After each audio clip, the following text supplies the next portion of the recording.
My fiancée got gangbanged at her bachelorette party, thought I'd never find out, until I quietly vanished and turned her life into a living hell. AITA for going nuclear. My name is Alex Hale, and let me tell you something about the American dream. It's a real son of a bitch when it decides to sucker punch you in the gut. 2 years ago, I was living what every basic dude with a business degree thinks is the perfect life. Hell, I was practically the poster child for having your shit together in your late 20s. I had a software company that was actually making money, not just burning through venture capital, like most startups run by guys who think wearing hoodies to board meetings makes them Steve Jobs. No, my company was genuinely thriving, pulling in 7 figures annually, and I wasn't even 30 yet. My parents, God bless their suburban hearts, couldn't shut up about their successful son at every neighborhood barbecue and Christmas party. You know how it goes? Your mom corners some poor soul at the grocery store and launches into this unsolicited biography about how little Alex built his own company from scratch.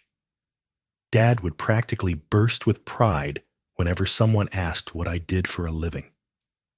Software solutions, he'd say, with this smug grin, like he had any clue what that actually meant beyond computers make money somehow. Then there was my brother Ryan, my supposed ride or die. The guy who knew all my secrets and had my back through every stupid decision I'd made since we were kids, stealing Dad's beer from the garage fridge. We had that bond. You know, the kind where you can call at 3 in the morning and they'll show up with pizza and terrible advice, no questions asked. At least that's what I thought we had. But the real crown jewel of my supposedly perfect existence was Sophia Ward. Jesus Christ, where do I even start with Sophia? This woman wasn't just beautiful, though let's be real.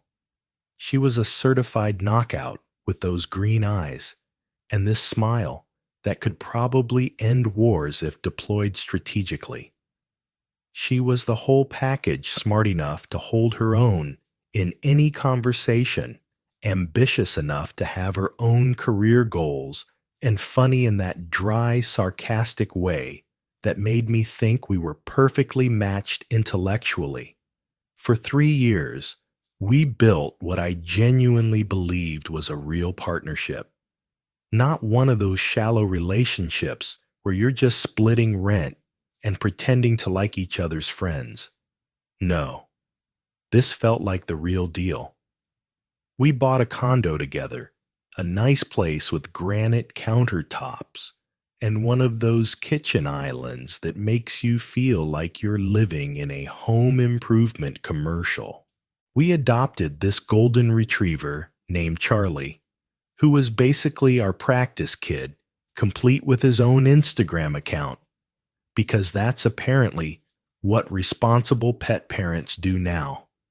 Sophia and I would spend hours planning our future like we were mapping out a business strategy, dream vacations to places like Japan and Iceland, conversations about what we'd name our kids, debates about whether we wanted to live in the suburbs or stay urban.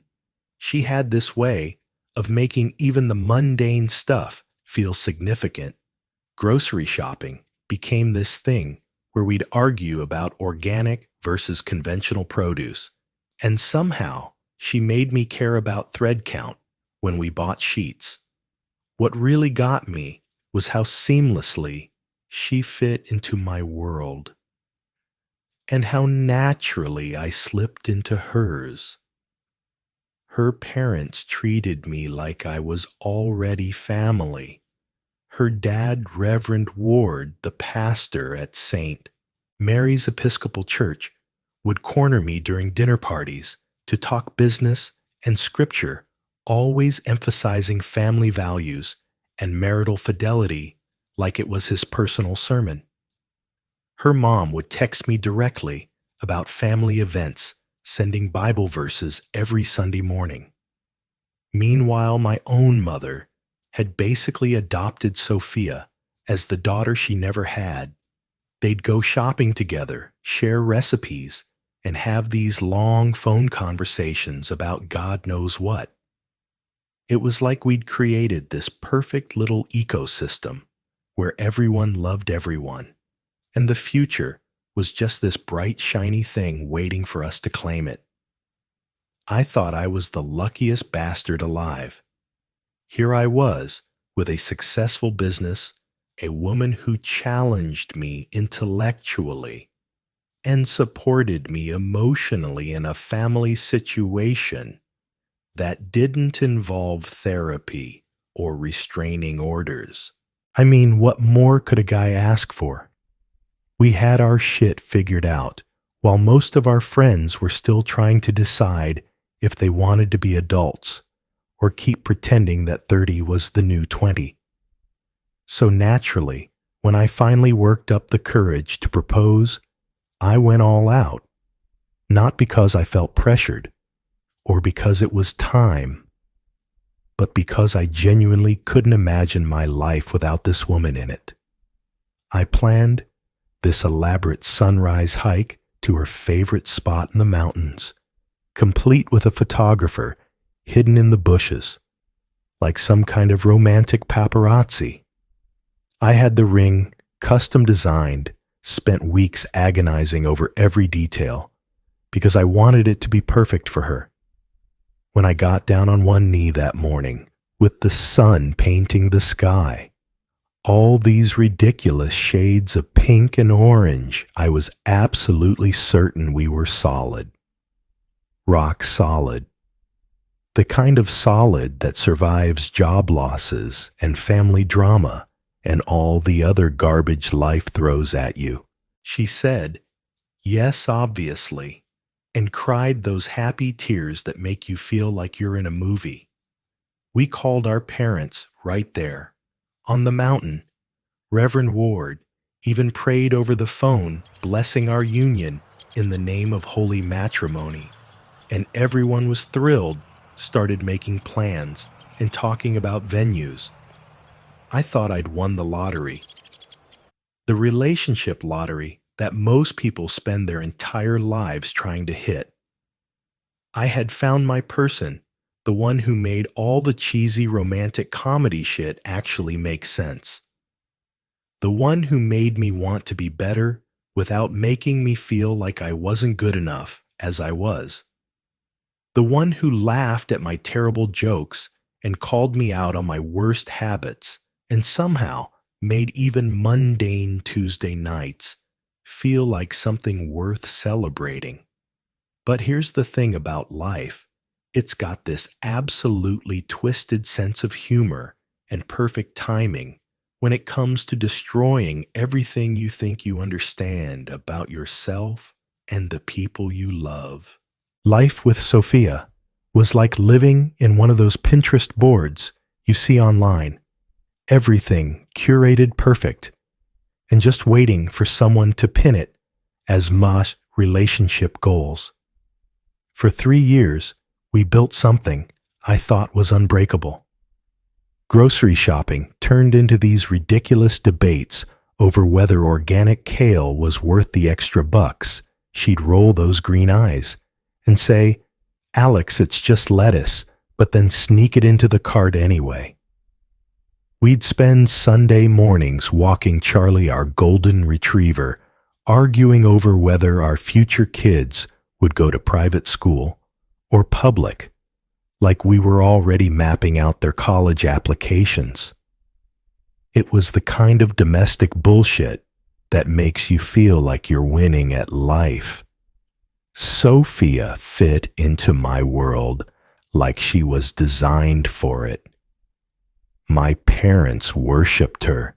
My mom would drag her to craft fairs, and Sophia would come back with some hideous vase just to humor her. My dad, who barely talks about anything except golf and taxes, would light up when Sophia asked him about his old accounting firm. Meanwhile, I was basically adopted by her family. Her dad, Reverend Ward, was this hardcore conservative pastor who'd grill me about my intentions over pot roast, quoting scripture about marriage being sacred.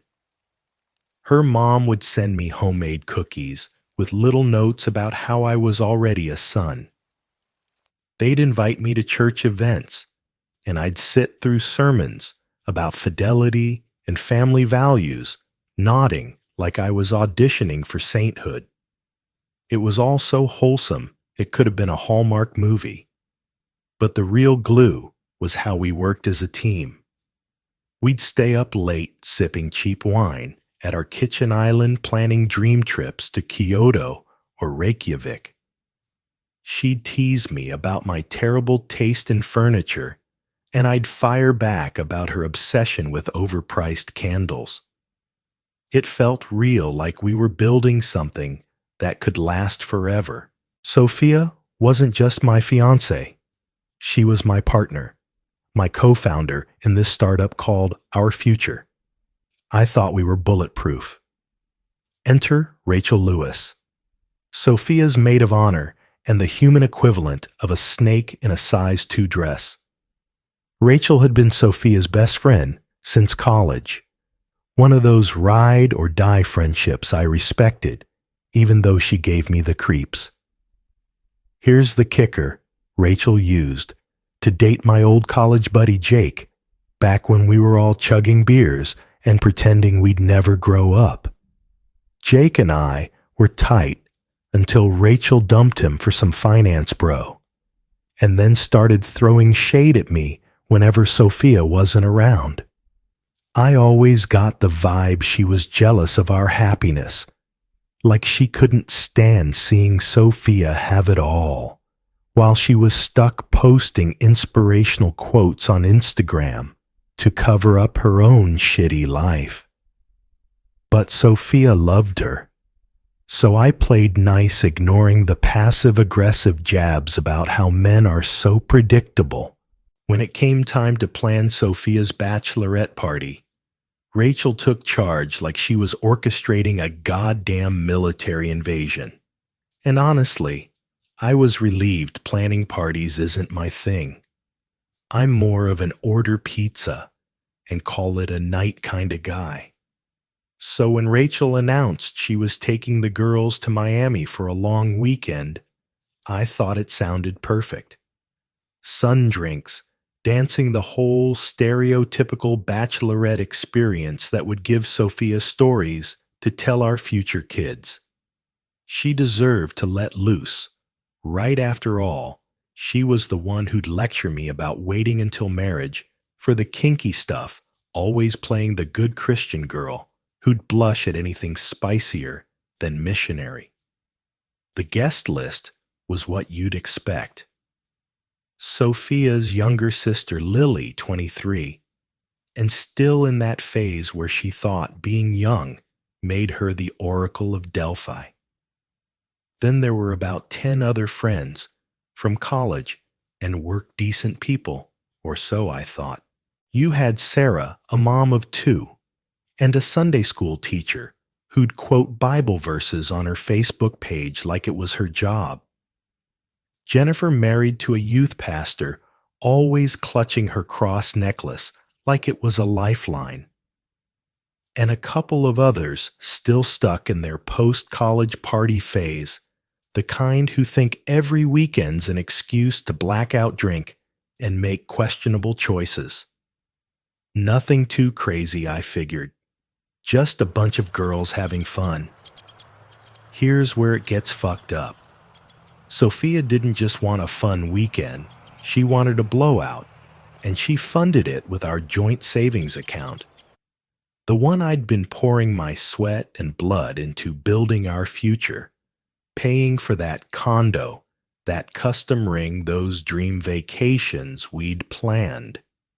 She drained thousands, my thousands, for this luxury Miami trip, complete with bottle service, a rented mansion, and God knows what else. She didn't even ask, just swiped the card like it was Monopoly money, all while preaching to me about financial responsibility and how we needed to save for our kids' college funds. That was the first crack in the facade, but I didn't see it yet. I was too busy being the trusting idiot who thought his fiancée was as pure as her dad's Sunday sermons. The first night went as advertised. I got the obligatory group text photos of everyone holding colorful cocktails, making those exaggerated "we're having so much fun" faces for Instagram. Sophia looked gorgeous, obviously, in this tight black dress that made me simultaneously proud she was mine and a little jealous of every guy who got a look at her. They hit some trendy rooftop bar, took a million selfies, and probably spent more on drinks than I spend on groceries in a month. Classic Miami bachelorette shit. Exactly what I expected. But then came night 2, and that's when Rachel's true genius for chaos kicked into high gear. Life was about to show me just how fragile rock solid really is. Night 2 of Sophia's bachelorette party was when the whole Pinterest-perfect illusion I'd been living in got torched like a dumpster fire. Rachel, the maid of honor from hell, had planned something special. Not just your standard girls' night out, with overpriced mojitos and bad dance moves. No, she'd upgraded the chaos to a level that would make a Vegas brothel blush. She moved the party from the clubs to this ridiculous South Beach rental mansion. Think marble floors, infinity pool. The kind of place you see in rap videos or real estate ads for people with too much money and no taste. I thought it was just a fancy Airbnb so the girls could keep the party going without hotel staff bitching about noise complaints. Boy, was I wrong. Rachel didn't just book a house. She booked entertainment. And I'm not talking about a DJ or a karaoke machine. She hired 4 male strippers, full-service performers who specialized in private parties for rich women looking to live out their 50 Shades of Grey fantasies. These weren't your run-of-the-mill Magic Mike wannabes doing cheesy routines at some dive bar. These guys came with their own sound system, their own props, and absolutely zero boundaries when it came to audience participation. Oh, and here's the first gut punch twist.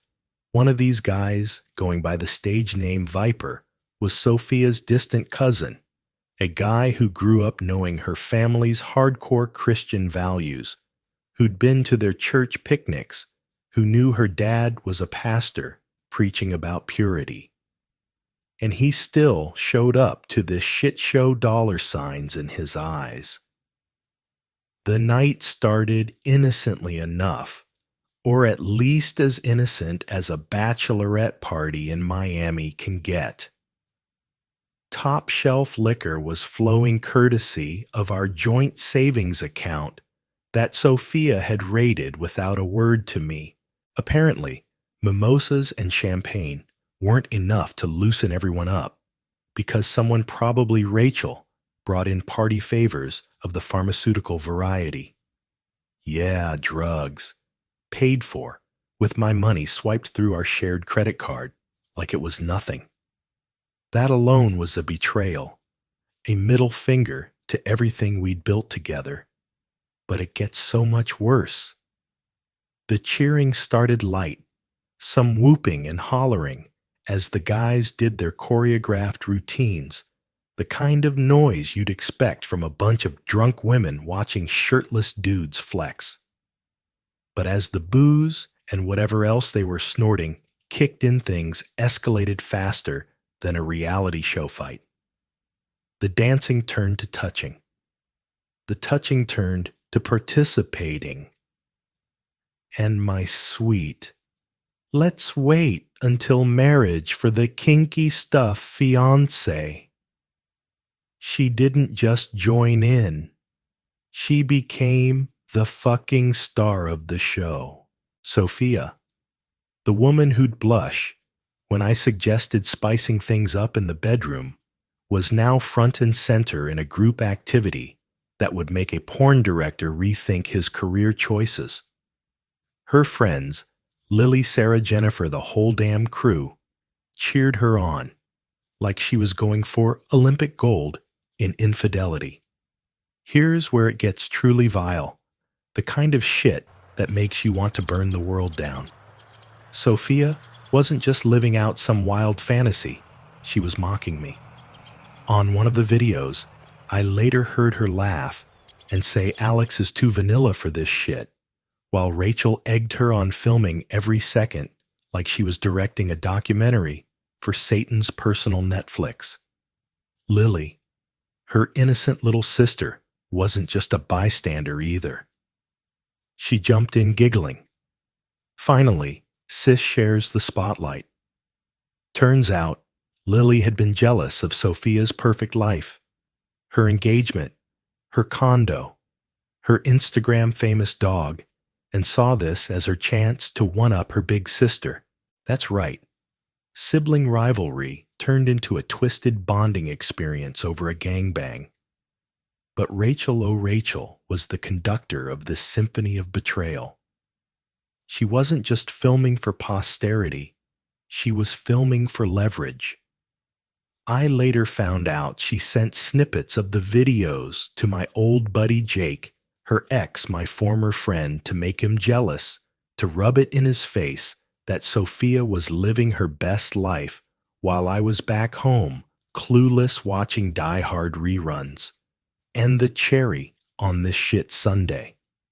They started the night with a fake prayer, led by Sophia, thanking God for their blessed weekend, while Reverend Ward's text, "May your union be pure and holy," sat unread on her phone. The hypocrisy was thicker than the Miami humidity. They weren't just cheating on me. They were spitting on everything. America holds dear family faith, loyalty, the sanctity of marriage. All of this, the drugs, the cousin, the mockery, the fake prayers, was caught on camera every degrading second because Rachel made sure to record it from multiple angles. And here's the kicker. Those videos weren't just saved on her phone. They were auto-uploading to our shared cloud storage, the same one we used for wedding plans, vacation selfies, and Charlie's dog park videos. While Sophia was discovering her inner porn star with 4 strangers, her jealous sister, and her sociopathic best friend, every moment was being preserved in high definition, just waiting for me to stumble across it. Life was about to teach me that rock solid is just another way of saying built on lies. You know that moment in horror movies when the protagonist realizes the monster's been living in their house the whole time. That split second when their safe little world flips upside down and they're left wondering how they missed every goddamn red flag. That was me at 11:47 p.m.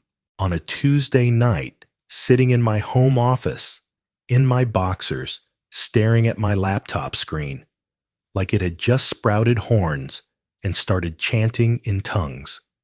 I wasn't looking for trouble. I was just clicking through our shared cloud storage, hunting for a sunset photo from our Miami trip last year to throw into a client presentation.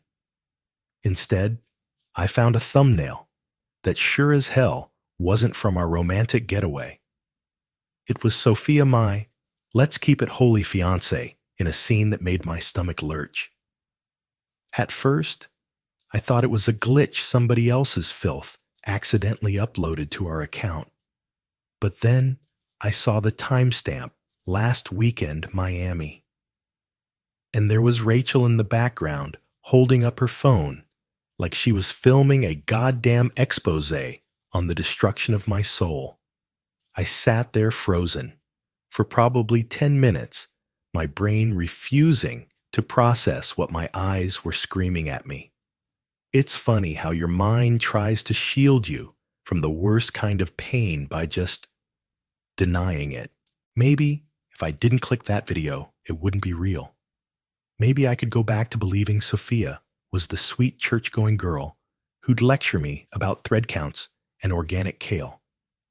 But curiosity and masochism are a hell of a combo.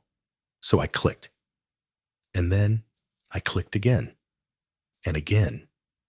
Each video was a fresh kick to the nuts, a new layer of betrayal peeling back to reveal just how wrong I'd been about the woman I thought I knew better than anyone. There she was, my Sophia, doing things with 4 strangers, including her cousin, that we'd never even whispered about in 3 years together. The worst part wasn't even what she was doing, though. That was a fucking dagger to the heart. It was how much she was enjoying it. The laughter, the enthusiasm, the complete abandonment of every boundary we'd set. She wasn't drunk and stumbling into a mistake. She wasn't being coerced. She was having the time of her life, living out a fantasy I didn't even know existed, while her friends cheered like it was a goddamn pep rally. And then came the second twist, the one that made me want to set the world on fire. Buried in the cloud among the Miami videos was an older file one from 6 months ago. It was Sophia in our condo, in our bed, with none other than my brother Ryan. My ride or die, the guy who'd show up with pizza at 3 a.m., the one I trusted with every secret. The timestamp didn't lie. They'd been screwing around behind my back long before Miami. And in the video, Sophia was laughing, saying Ryan's so much better than Alex he'd never get this. Rachel had filmed that one too, probably to keep his leverage, and sent it to Jake, my old buddy, just to twist the knife deeper. Jake, that jealous bastard, had forwarded it to a mutual friend who thankfully didn't spread it further. But the damage was done. My fiancée and my brother, my entire world wasn't just a lie. It was a fucking conspiracy. I called Ryan at 2 a.m., my hands shaking so bad I could barely hold the phone. He picked up groggy, and I just sat there silent for 5 minutes, trying to find words that wouldn't come. When I finally spoke, it was like reading a police report. Sophia had sexual intercourse with you and 4 unidentified males in Miami. Her friends filmed it. You lied to me. He stammered, tried to dodge, but his silence said it all. He'd known. He'd been part of it. The betrayal wasn't just Sophia's. It was Ryan's too. My own blood, spitting on the brotherhood we'd built since we were kids, stealing beers from Dad's fridge. I watched those videos for 3 hours, my brain cycling through every emotion known to man. Shock, rage, heartbreak, disgust. But then something clicked like a switch, flipping from chaos to cold, hard logic. I wasn't going to scream or cry or burn the house down. I was going to handle this like I'd handle any business problem, identify the issue, research the variables, execute with precision. Sophia thought she could mock me, steal my money, screw my brother, and play the perfect Christian fiancé to my face. Ryan thought he could betray me and still call himself my brother. Rachel thought she could orchestrate this shit show and walk away clean. They were all wrong. The next few days were surreal. Sophia came home all sun-kissed and glowing, spinning cute little lies about overpriced drinks and how Lily got so drunk she tried to order room service from a lamp. She'd curl up next to me on the couch, chatting about wedding centerpieces, while I sat there knowing exactly what those perfectly manicured hands had been doing. She kissed me good morning, and I wondered if she was thinking about Ryan or her cousin Viper. But I didn't explode. I didn't demand answers.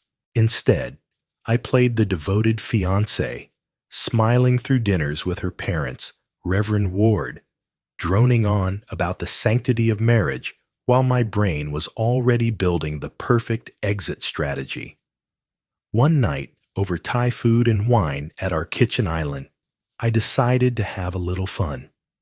I raised my glass, looked straight into those green eyes I used to think held nothing but love, and said, "To the truth," and how it always claws its way to the surface, no matter how deep you bury it. She laughed, but it was nervous, like she sensed something off in my tone.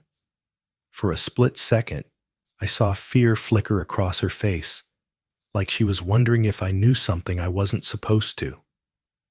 Then she clinked her glass against mine, babbling about flowers and seating charts, and I went back to playing my part, the clueless fiancé, blissfully unaware that his life was built on a foundation of lies, hypocrisy, and shared cloud storage. Little did she know the truth was already out, and I was about to make sure it burned her world to the ground. There's something liberating about deciding to burn your entire life to the ground when you know it's for all the right reasons. Most people stay trapped in shitty situations because change is scary, and the familiar misery feels safer than the unknown. But when you realize everything you thought you had, your fiancé, your brother, your perfect little American dream, was just an elaborate con, that's when you discover what real freedom tastes like. I wasn't just going to walk away from Sophia Ryan and Rachel's betrayal. I was going to evaporate, leaving nothing but consequences in my wake. I woke up that Thursday morning at 5:30 a.m., same as always, with Sophia sprawled across her side of the bed in that oversized college t-shirt she'd worn since we met. Her hair fanned out on the pillow like some Renaissance painting. And for a split second, I almost forgot what I knew, almost let myself slip back into the fantasy that she was still my person, that we were still building something real. But then I remembered the videos, her with my brother, her with her cousin Viper, her mocking me while Rachel filmed, and that weakness vanished like a bad dream. I slipped out of bed silent, as a ghost, a skill I'd perfected from years of early morning client calls. As the shower's hot water hit my face, I ran through my mental checklist like I was prepping for the biggest business deal of my life. Today was the day I became invisible. I'd spent the last week planning this exit with the precision of a military operation. First, I transferred all my critical files from the office to a secure server, quietly wrapped up client projects, and set up auto payments for every bill tied to our condo. I wasn't just disappearing, I was leaving no financial chaos behind, no loose ends for Sophia to exploit. This was a clean break, surgically executed. Here's where I got creative. Using my software skills, I hacked into Sophia's personal account's email bank, even her social media. I didn't steal anything outright, but I moved every cent from our joint savings, the same account she drained for her Miami debauchery, into a new untouchable account in my name. Justice, not theft. She'd used my money to fund her betrayal. I was just taking it back. Then I sent an anonymous tip to the Miami-Dade County Health Department about a potential STD exposure at a private party, naming the rental house and the dates. Turns out, Viper, her cousin, had been carrying a nasty strain of chlamydia, and the health department would soon be knocking on doors, forcing Sophia Lily and the bridesmaids to face some uncomfortable tests. Actions have consequences, right? I also hired a private investigator, not some sketchy strip mall sleuth, but a former FBI agent who specialized in corporate fraud. Within 48 hours, he confirmed what I'd suspected. Ryan's affair with Sophia wasn't a one-time thing. It had been going on for months, with texts, hotel receipts, even a burner phone Ryan thought he'd hidden. My ride or die brother had been stabbing me in the back while pretending to be my biggest ally. That was the final nail in the coffin of my old life. By 6:15 a.m., I was dressed and moving through our condo like a man on a mission. I grabbed my go bag from the back of the closet, a simple duffel with enough clothes and essentials for a few weeks.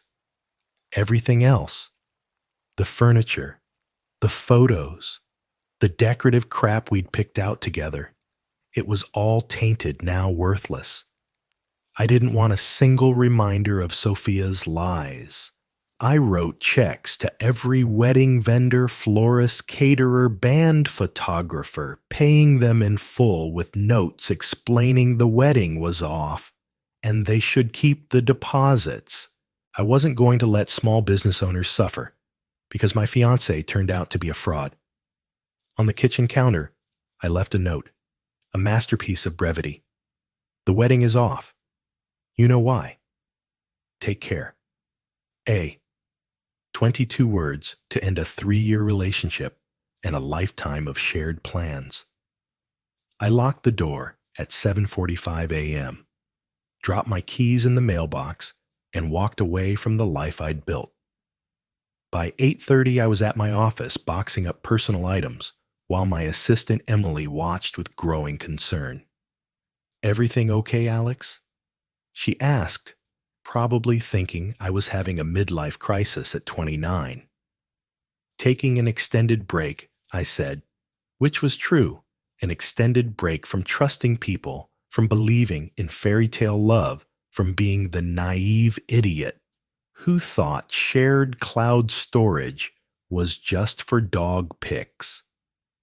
The final piece was already in motion, a website, my masterpiece of accountability, set to launch on what should have been our wedding day. Sophia, Ryan, Rachel, and their whole crew thought their Miami sins would stay buried. They were about to learn that secrets don't stay secret when you've pissed off a software developer with a grudge and a knack for SEO. There's a certain beauty in watching a plan come together, like debugging a perfect piece of code or closing a $1 million deal. Saturday morning, June 15th, should have been the day Sophia walked down the aisle in that overpriced dress she'd obsessed over for months, the day I vowed to love her till death do us part. Instead, I was in a Seattle coffee shop, nursing my third espresso, putting the final touches on a website that would become the most visited page in Sophia Ward's miserable history. You know what's great about being a software developer. You learn to think in systems, cause and effect elegant solutions to messy problems. And Sophia's Miami shit show was one hell of a problem. I didn't just throw together some petty revenge blog. No Sophia Ward truth. Com was a professional-grade digital guillotine, built with the same care I'd put into client projects. Clean layout, mobile-optimized fast load times, and SEO so tight it'd make a marketing guru cry. I registered the domain through a privacy service paid 3 years up front and hosted it on a server farm that could handle a viral stampede because I knew this was going to blow up. The homepage was simple but brutal. Her full name in elegant typography, a tagline, "The truth about a Miami weekend," and a short clinical intro. The following documentation was auto-uploaded to a shared cloud during a bachelorette party in Miami, Florida. The materials are unedited and speak for themselves. Viewer discretion advised. No rants, no accusations, just facts colder than a coroner's report. The videos were laid out chronologically, starting with the innocent group selfies from night 1 and escalating to the main event, Sophia's starring role in her own X-rated betrayal, complete with her cousin Viper, her sister Lily, and Rachel's Oscar-worthy cinematography. Each file had just a timestamp and duration, no clickbait titles needed. The content was shocking enough.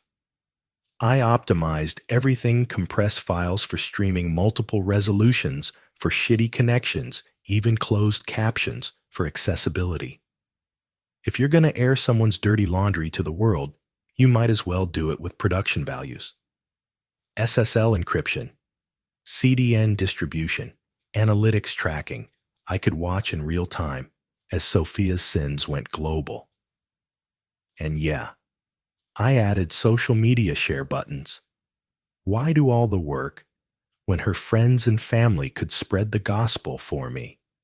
But here's where the real twist kicks in, the one that takes this from personal vendetta to public crucifixion.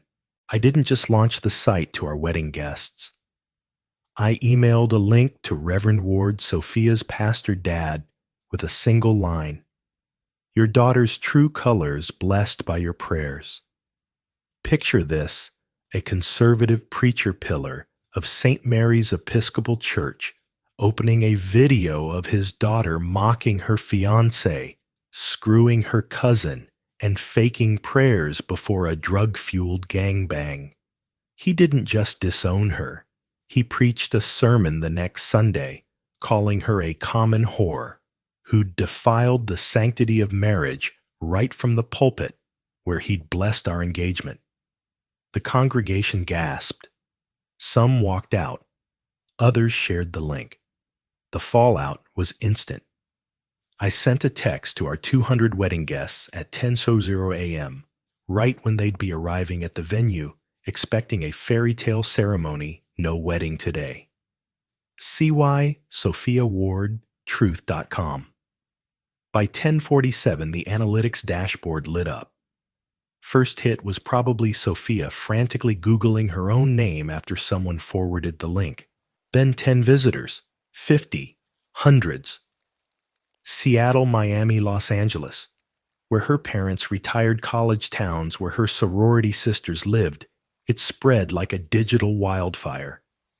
Rachel's fiancé Michael saw it and went nuclear, posting a public Facebook status. When someone shows you who they are, believe them. Rachel planned to blackmail Sophia with these videos for cash. Some trust can't be rebuilt. He tagged her, ensuring everyone knew the snake behind the camera. Sophia's job at Morrison Marketing gone by Monday. Her family-friendly clients think organic baby food and kids' toys didn't take kindly to their star employee starring in amateur porn. Her boss escorted her out, laptop confiscated, dreams of being a marketing hotshot flushed down the toilet. Lily quit her nonprofit job after coworkers started whispering about her family values. Sarah, the Sunday school mom, lost custody of her kids when her husband filed for divorce, citing her moral failure. Jennifer's pastor husband forgave her, but their marriage was a husk. Even Sophia's cousin Viper got hit his stripper gig dried up when clients found out he'd banged his own family member. And Ryan, my traitorous brother, I confronted him that afternoon, burner phone in hand, and played the video of him and Sophia. "You were my ride or die," I said, voice flat. "Now you're just dead to me." I cut him off, no explanation needed. He tried calling, texting, begging, but I tossed the phone in a dumpster. The health department's STD tip, that hit hard too. Sophia Lily and half the bridesmaids got calls for mandatory testing. Turns out, Viper's chlamydia wasn't just a rumor. Marriages crumbled, reputations tanked, and Rachel's blackmail scheme blew up in her face. They thought Miami was a consequence-free party. I made sure the internet turned it into a permanent lesson, and as I watched the visitor count climb into the thousands, I smiled for the first time in a week, knowing justice was just getting started. 1 year after I dropped the nuclear bomb that was SophiaWardTruth.com, the fallout was still raining down, and I was living proof that sometimes the universe rewards you for doing the right thing, even if it's ruthless. Sophia's life, a smoldering crater. She was scraping by as a barista in some Capitol Hill coffee shop, a far cry from the marketing exec. She'd been her dreams of corporate glory buried under the weight of her own choices. Her parents, Reverend Ward and his cookie-baking wife, hadn't just disowned her. They'd erased her. Photos came down from the mantel. Her childhood bedroom was now a craft room. And their Christmas card list was one name shorter. The church community that once fawned over their perfect daughter now treated her like she carried the plague. Neighbors crossed the street to avoid her. Her old coffee shop served her with the cold efficiency reserved for customers who never tip. Rachel the snake in a size 2 dress got her own karmic bitch slap. Her fiancé, Michael, didn't just dump her. He sued her for emotional distress after discovering her blackmail plot. She'd planned to extort Sophia with those videos for cash, but now she was couch surfing, broke and dodging legal fees. Lily, Sophia's jealous little sister, quit her non-profit job and fled across the country, trying to escape the whispers about her family values. Her new start didn't last. Her last name was a Google search nightmare, and employers weren't exactly lining up to hire someone tied to that scandal.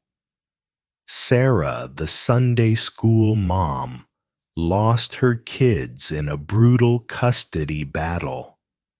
Her ex-husband's lawyer played the videos in court, calling her a moral disgrace. Jennifer's marriage to her pastor husband limped on, but the trust was gone, replaced by awkward silences and separate bedrooms. Even Viper, the cousin stripper, was out of work. Nobody wants a performer who bangs family members for fun. And Ryan, my backstabbing brother. He tried crawling back, leaving voicemails begging for forgiveness, swearing he didn't mean to hurt me. I didn't reply.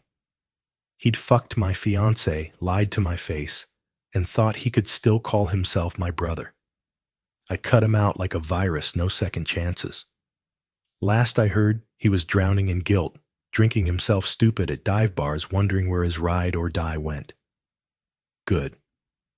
Actions have consequences, and his were permanent. While their worlds imploded, mine was thriving. I met Lauren, a cardiac surgeon at Seattle Children's Hospital, about 18 months after the shit hit the fan. She's everything Sophia pretended to be, but never was brilliant, honest, and so allergic to bullshit, you'd think she was vaccinated against it. On our third date, she looked me dead in the eye and said, "I don't have time for games, Alex. If you're not serious about building something real, don't waste my time." No mixed signals, no manipulation, just straight talk from someone who spends her days saving kids' lives. I told her the whole Sophia saga on our sixth date, expecting her to flinch. Instead, she shrugged and said, "You found out your ex was a liar and a cheater, and you moved on like a rational adult. Sounds like a win to me." That's when I knew she was the real deal. We got married in a quiet ceremony. No photographers in the bushes, just us and a few close friends. Lauren's 5 months pregnant with our son James, named after her grandfather, a legendary heart surgeon. I've been to every ultrasound, every prenatal class, not because I feel obligated, but because I'm genuinely excited to build a life with someone I trust completely. My company didn't just survive, it exploded. I landed 3 major clients, expanded the team by 60%, and opened satellite offices in Portland and Vancouver. Here's the kicker: I used some of the reclaimed savings from Sophia's Miami spending spree to start a charity, Fidelity Forward, helping victims of infidelity rebuild their lives. It's already funded therapy for dozens of people screwed over by partners like Sophia. Every time I sign a check for it, I smile a little wider. The final twist came in a Whole Foods of all places a year after the website launch. I was debating whether $30 a pound tomatoes were worth it for Lauren's salad when I heard my name whispered like a curse. It was Sophia, looking like she'd been dragged through hell and back. The radiant, confident woman I'd loved was gone, replaced by this hollow shell with stringy hair, thrift store clothes, and eyes that screamed haunted. She tried to make small talk, voice shaking. "I heard you got married," she said, forcing a smile. "Congratulations." I nodded, adjusting my wedding ring, and watched her flinch like I'd slapped her. "Lauren's a surgeon," I said, casual as hell. "We're expecting our son in the spring." Her face crumpled just for a second before she pulled it together. Then she tried to apologize, voice cracking. "Alex, I need you to know I'm sorry. Miami was a mistake, and there was something else. I faked a pregnancy scare last year to keep you from leaving. I was scared you'd figure out about Ryan. That was her last, desperate play, admitting she'd lied about a baby to trap me on top of everything else. It was pathetic, but it didn't move me." "Sophia," I said, voice flat. "Apologies are just words you use to feel better. They don't change facts. You mocked me, stole from me, slept with my brother, and spat on everything we built. You don't get a redemption arc." She started crying right there by the organic kale, but I was done. "Do you hate me?" she asked like it mattered. "No," I said, grabbing my tomatoes. "Hate would mean you still matter. You don't." I walked away, leaving her to drown in her own consequences, and felt nothing but satisfaction. Sitting in my home office, now overlooking Elliott Bay, with a cup of coffee that cost more than Sophia's weekly grocery budget, I can say, with absolute clarity, that life has a way of rewarding those who know the difference between revenge and justice. Revenge is messy, emotional, and keeps you tethered to the person who screwed you over. Justice, it's clean, permanent, and lets you walk away while ensuring actions have consequences. Sophia, Ryan, Rachel. They thought they could play their little games, mock me, steal my money, and betray every value America holds: dear family, faith, loyalty. They thought Miami was a free pass. I made sure it was a life sentence. The website came down, eventually, not because of legal pressure, but because it had done its job. Sophia Ward's name is forever tied to her Miami sins in Google's memory. Screenshots, recordings, and Reddit threads keep her infamy alive, ensuring she'll never outrun her choices. Rachel's broke and blacklisted Lily's starting over in obscurity, and Ryan's drowning in cheap whiskey and regret. Meanwhile, I'm building a life with Lauren, raising our son James, and running a company that's bigger than ever. Fidelity forward. My charity is helping people rebuild after betrayal, turning my pain into something that actually matters. The irony: Sophia's betrayal was the best thing that ever happened to me. It stripped away the illusions and forced me to build something real. People ask if I hate her, expecting some buried trauma to come spilling out. The truth, I don't. Hate would mean she still has power over me. She doesn't.